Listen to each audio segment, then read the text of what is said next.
हम गुजरात की धरती पर पैदा हुए हैं, राजस्थान की धरती पर पैदा हुए हैं, महाराष्ट्र की धरती पर, मतलब जहां पर भी पैदा हुए हैं, वह धरती हमारे लिए मां है। लेकिन हम बचपन में क्या पढ़ते हैं? Apple day keeps doctor away. अगर रोज सुबह आप एक एप्पल खाते हो तो आपके घर में डॉक्टर का कोई काम नहीं है। अब ये बताइए, एप्पल कहां पैदा होता है? गुजरात में पैदा होता है, राजस्थान में पैदा होता है, कच्छ में पैदा होता है, कहां पैदा होता है? कश्मीर में पैदा होता है। अब वहां के बच्चों को पढ़ाया जाए तो बात समझ में आती है, यहां पर पढ़ाया जा रहा है। आपको पता है, जब वहां से कश्मीर से एप्पल निकल के गुजरात पहुंचती है तो आप तक सुरक्षित रूप में एप्पल को पहुंचाने के लिए उसके ऊपर कम से कम 24 बार केमिकल का स्प्रे किया जाता है। एप्पल के अंदर सबसे ज्यादा गुणकारी चीज होती है उसका छिलका, और वो छिलका इतना खराब कर दिया जाता है, ये खाना ही नहीं चाहिए उसे। उसके ऊपर वैक्स लगाया जाता है। आप कभी एप्पल को लेके गर्म पानी में डालिए, तुरंत आपको पता चलेगा वैक्स ऊपर आ गया है। तो एप्पल यहां के लोग क्यों खाएं? लेकिन यहां खाना है तो उसको, इतनी दूर कश्मीर का खाना है तो उसके ऊपर 24 बार स्प्रे। और बीमार आदमी को तो विशेष रूप से हम एप्पल खिलाते हैं जिसके अंदर इतना भयंकर केमिकल है। तो कोई भी चीज अगर आपकी धरती की होगी आपको ताजा मिल जाएगी, लेकिन अगर आपकी धरती की नहीं है तो क्या होगा? इसलिए ये जो पढ़ी लिखी बच्ची है, ये जो बड़ी होती है, बड़ी होकर गृहिणी बनती है, मां बनती है, तो ये क्या करती है? जब नाश्ते का समय होता है तो सुबह सुबह बनाती है इडली डोसा। अभी इडली डोसा गुजरात का है कि कहां का है? साउथ का है ना। फिर दोपहर होते होते उसको लगता है कि नहीं अब और कुछ बनाना चाहिए, आज वैरायटी, आज संडे है, सब लोग घर पर हैं। तो दोपहर होते होते वो क्या करती है? छोला भटूरा बनाती है। अभी छोला भटूरा कहां का हुआ? पंजाब का हुआ। फिर शाम होते होते हमारे यहां पर कहावत है कि सुबह का भूला अगर शाम को घर लौटा है तो उसे भूला नहीं कहते हैं। लेकिन शाम होते होते ही हमारी पढ़ी लिखी मम्मी जो है ये ग्लोबलाइज होने लग जाती है। फिर ये कुछ सोचती मैक्सिकन बनाना चाहिए, कुछ इटालियन बनाना चाहिए, कुछ थाई बनाना चाहिए, कुछ चाइनीज बनाना चाहिए, कुछ चाउ चाउ, कुछ माऊ माऊ। होना चाहिए कि 80% भोजन हमारी धरती का, 90% भोजन हमारी धरती का होना चाहिए, 10% भोजन बाहर का चल सकता है। लेकिन आज क्या हो रहा है? शहरों के अंदर तो ये हो गया है कि 90% भोजन बाहर का और 10% भोजन अपनी धरती का। हमारी धरती का अन्न कौन सा था? जौ, बार्ली जिसको बोलते हैं। आजकल लोग जौ समझते ही नहीं। फॉरेन रिटर्न हो गई तो समझ में आता है, अच्छा जब बार्ली, हाँ। तो जो जौ है, जिसे हिंदी में जौ कहते हैं, ये जौ हमारी धरती का भोजन है। और आयुर्वेद कहता है कि जौ जो है वह अन्न का राजा है। लेकिन आज हमारे भोजन में से जौ गायब हो गया। और जिस गेहूं के बारे में लिखा जाता है कि गेहूं जो है सबसे घटिया अन्न है, वो आज हम अगर 3 बार भोजन करते हैं तो तीनों बार गेहूं खाते हैं। इसलिए शरीर में शक्ति नहीं। जो जौ सबसे अन्न, जो सबसे ताकतवर अन्न है, वो हम खाते नहीं। फिर तिल सबसे श्रेष्ठ माना गया है, जो हमारी धरती का होता है तिल। अब तिल का तेल हम खाते नहीं। तिल की श्रेष्ठता ही इसलिए है कि तिल के रस को तेल कहा जाता है।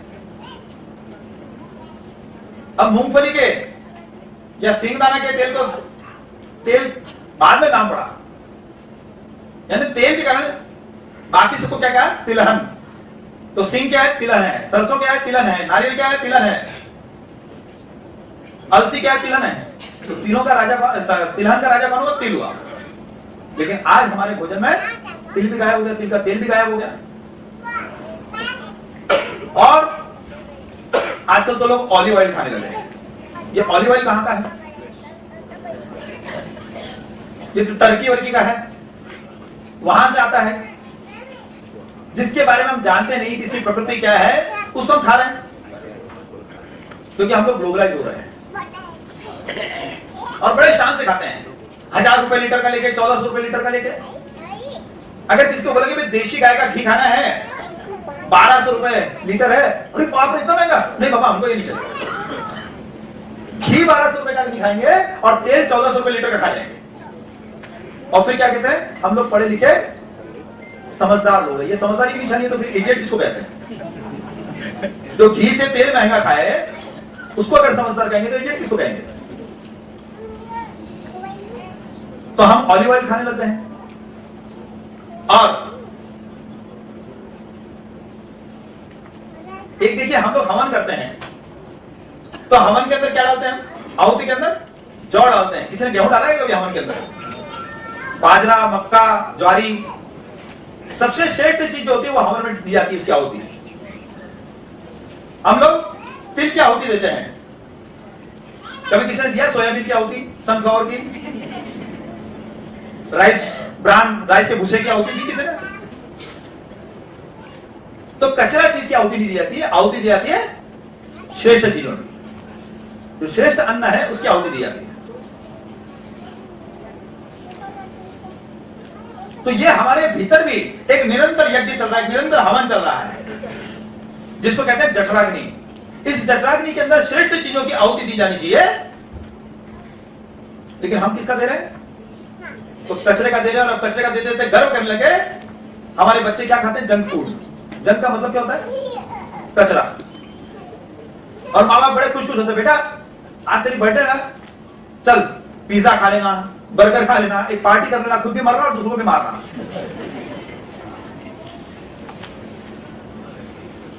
पहले हमारा जब जन्मदिन होता था, हम छोटे होते थे, तो मां क्या करती थी?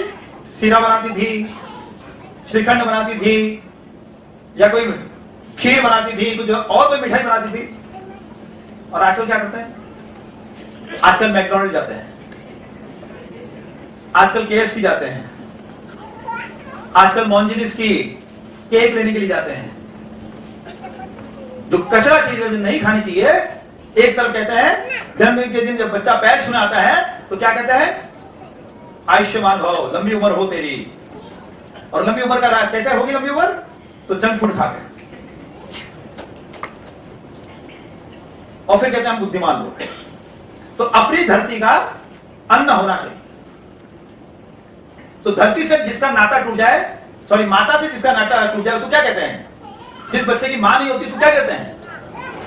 अनाथ। आज हमारा भी धरती माता से संबंध टूट गया है, इसलिए हम भी अनाथ जैसे हो गए हैं। और अनाथ बच्चा अगर बार बार बीमार पड़े तो इसमें आश्चर्य क्या है? क्योंकि जिसकी मां होती है वो उससे बताती है कि देख सर्दी का मौसम है, तेरे को गूंद का लड्डू खाना है। क्या बोलते हैं गुजराती में? गुंदर। अड़दिया पाक खाना है, गुंदर का लड्डू खाना है। और जब गर्मी का मौसम आता है तो उसे क्या कहते हैं कि भाई बेसन का लड्डू खा, क्योंकि बेसन का लड्डू ठंडा है। लेकिन जिसकी मां नहीं है वो क्या करेगा बेचारा? वो सर्दियों में तो खाएगा बेसन का लड्डू और गर्मी में खाएगा अड़दिया पाक, क्योंकि उसको बताने वाला कौन? आज हमारा भी अपनी धरती से संबंध टूट गया है। अक्षय तृतीया के पहले आम नहीं खाना चाहिए, लेकिन हम लोग क्या कर रहे हैं? अक्षय तृतीया के बाद क्या कर रहे हैं? अक्षय तृतीया नहीं, होली के बाद आम खाना शुरू कर देते हैं। मुंबई में तो अभी से आम मिलना शुरू हो गया, अभी तो होली भी नहीं आई। और 2-2 हजार रुपए डजन के हापुस कोल्ड स्टोरेज की निकाले हुए, और खाते समय थोड़ी कॉलर टाइट हो जाती है, क्योंकि सामान्य लोग कोई खाते नहीं, तो मेहमान के सामने निकालेंगे और बोले देखो भाई क्या करें, महंगा है लेकिन हमारे को तो बिना आम से चलता नहीं। स्टेटस बोलते हैं। किसका स्टेटस? मूर्खता का स्टेटस। हम लोग भूल गए किस समय क्या खाना है। सर्दी में आप गुड़ खाते हैं, बहुत बढ़िया चीज है, लेकिन वही गुड़ अगर आप चैत्र के महीने में खाएंगे तो आपका खून खराब हो जाएगा। सर्दी के दिनों में आप तेल खाते हैं तो बहुत फायदा करेगा, लेकिन वही तेल अगर आप वैशाख के महीने में खाते हैं तो आपको पित्त के रोग होंगे। पित्त के रोग क्या है? ये cancer, TB, kidney failure, liver cirrhosis, lungs का फेल हो जाना, ये सब पित्त के रोग में आता है। औरतों के यूट्रस निकलने की जो नौबत आ जाती है वो सब पित्त के रोग है। पाइल्स की बहुत सारे रोग हैं, और आजकल पित्त के रोग ही ज्यादा हो रहे हैं। तो वैशाख के महीने में तेल नहीं खाना चाहिए। ऐसे ही आप दिवाली पे जो ड्राई फ्रूट्स खाते हैं, दिवाली पे ड्राई फ्रूट्स नहीं खाना चाहिए। ड्राई फ्रूट्स कब खाना चाहिए? कार्तिक पूर्णिमा के बाद। आप दिवाली पे अगर ड्राई फ्रूट्स खाएंगे तो बीमार होंगे। आजकल ड्राई फ्रूट्स का प्रचलन चल गया दिवाली पर खाने का। तो समय का महत्व हमको पता नहीं है, किस समय क्या खाना क्या नहीं खाना। यहां पर एक विशेष कैलेंडर बनाया है। कैलेंडर तो पूरा साल निकल गया, लेकिन उस कैलेंडर के पीछे पूरा चार्ट दिया है, किस महीने क्या खाना क्या नहीं खाना। वो मैं यहां पर लेके आया हूं। तो व्याख्यान समाप्त होने के बाद वो कैलेंडर आपको दिया जाएगा। उस कैलेंडर का कुछ मूल्य है, वो क्या मूल्य है मैं बाद में बताऊंगा आपको। वो मूल्य चुका के ही कैलेंडर लेना है।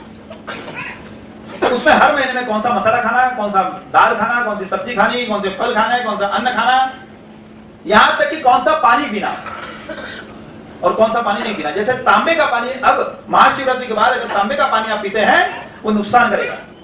महाशिवरात्रि के बाद अगर आप गाजर खाते हैं, बैंगन खाते हैं, गोभी खाते हैं, फ्लावर खाते हैं, तो वो आपको नुकसान करेगी। गाजर जो है महाशिवरात्रि के पहले बहुत अच्छी थी, इसलिए महाशिवरात्रि पे हमने भगवान को चढ़ाया, उसके बाद नहीं। शिव जी को जो चीज एक बार चढ़ जाती है वो कभी खाना नहीं, क्योंकि शिव जी संहार के देवता हैं, संहार करता है शिव जी। विष्णु जी को जो भोग लगता है, विष्णु जी पालन करता है, इसलिए विष्णु जी को भोग लगाया था, वो प्रसाद होता है। मैं सोमनाथ के मंदिर में गया था तो वहां कुछ चीज भोग लगाने नहीं देते, क्योंकि मालूम है कि शिव जी को तो केवल विष भोग लगता है, वो संहार करता है। उनको आंख है, धतूरा है, ऐसी चीजें भोग लगती है। लेकिन विष्णु जी को क्या भोग लगता है? सब जो चीज विष्णु जी को भोग लगती है वो हमारे लिए अमृत होता है। इसलिए पहले ऋतु के अनुसार भगवान को भोग लगाया जाता था, उसको क्या कहते थे? ऋतु फलम समर्पयामि। अब आजकल क्या करते हैं लोग? कोल्ड स्टोरेज का एप्पल निकालते हैं, आम निकालते हैं और बोलते हैं ऋतु फलम समर्पयामि। बोलते कुछ और करते कुछ। तो इसलिए विष्णु जी को जो भोग लगता है वो पालन करता है, उनका भोग प्रसाद बन जाता है। और शिव जी को जो भोग लगता है वो प्रसाद नहीं होता है। आप देखिए ना, जब गाजर बहुत बढ़िया आ रही थी, मीठी मीठी कौड़ी कौड़ी गाजर आ रही थी, तब किसी ने शिव जी को याद किया? किसी ने शिव जी को भोग लगाया? नहीं। लेकिन जब गाजर थोड़ी सी पकने लग गई, थोड़ी सी मिठास कम हो गई, अब केवल ऐसी गाजर खाने का मजा नहीं आता, इसलिए गाजर का हलवा बनाओ तो थोड़ा मजा आएगा। जब ऐसी गाजर हो गई और उसी समय आई महाशिवरात्रि, तो हमने भगवान शिव जी को भोग लगा दिया गाजर का। महाशिवरात्रि की तो लगाते नहीं गाजर का हलवा वलवा बना के। तो शिव जी ने कहा कि नालायक, जब बढ़िया बढ़िया मीठी मीठी आ रही तो खुद खाया जा रहा था, अब जब इसका स्वाद उतर गया, पक गई, तो लाके मुझे भोग लगा रहा है, कैसा भक्त है? इसका मतलब है कि भाई अब तक खा लिया गाजर, बहुत अच्छी बात थी, लेकिन अब महाशिवरात्रि के बाद गाजर खाएंगे तो वही गाजर नुकसान करेगी। जिस गाजर से आंखें ठीक होती है, उसी गाजर को अगर आप महाशिवरात्रि के बाद खाते हैं तो आंखें खराब हो गया, क्योंकि गाजर की प्रकृति गर्म है और महाशिवरात्रि के बाद गर्मी की ऋतु आने लगती है। बसंत ऋतु में आइए, बसंत ऋतु में गर्म चीजें खाना बंद कर देना। तो यह धरती से नाता टूट गया, इसलिए हमें पता नहीं कि किस समय क्या खाना। धरती माता समय के अनुसार सब चीजें देती है, जो ऋतु होती है उसके अनुसार देती है। अब हम जबरदस्ती उसके अंदर जहर डाल डाल के पैदा कर रहे हैं।